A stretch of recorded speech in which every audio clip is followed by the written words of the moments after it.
Владата го запази законскиот рок и одлуката за усогласување на минималната плата е подпишана од страна на министрот за економија и труд Бесар Дурмиши.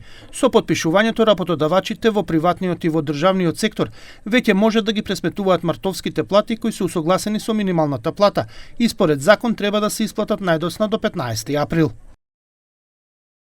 Одлуката е подпишана во петокот и е објавена веќе во службен вестник, што значи слободно можат да се пресметуваат платите во буџетите и на јавните институции, меѓутоа и на приватниот сектор. Минималната плата знаете дека се одредува во формула по законот за минимална плата, што значи околу 1800 денари, без зголемувањето на платата би дошло некаде околу 24.400 денари.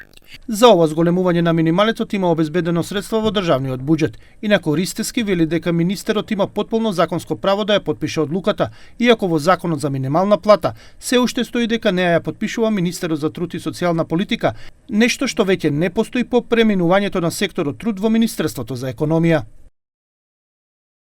Сметаме дека се е регуларно и има законска основа, тоа е само техничка промена по зороду на законот во однос на изразите. Меѓутоа, законското право на работниците да остварат минималната плата по формула не сме никој да ја скрати, тоа е веќе предвидено и буџетирано во буџетите и на јавните институции на приватниот сектор.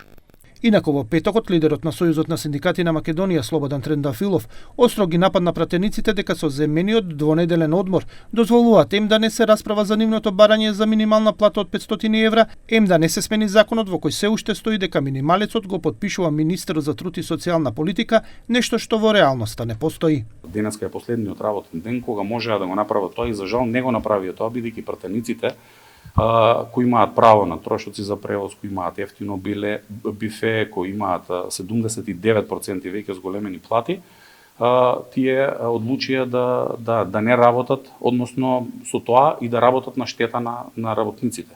Неменувањето на законот за минимална плата и не давањето на надлежност на министерот за економија и труд согласно закон да може да објави минималната плата. Трендафилов смета дека без промена на законот министерот Бесар Дурмиши не смее да ја подпише одлуката.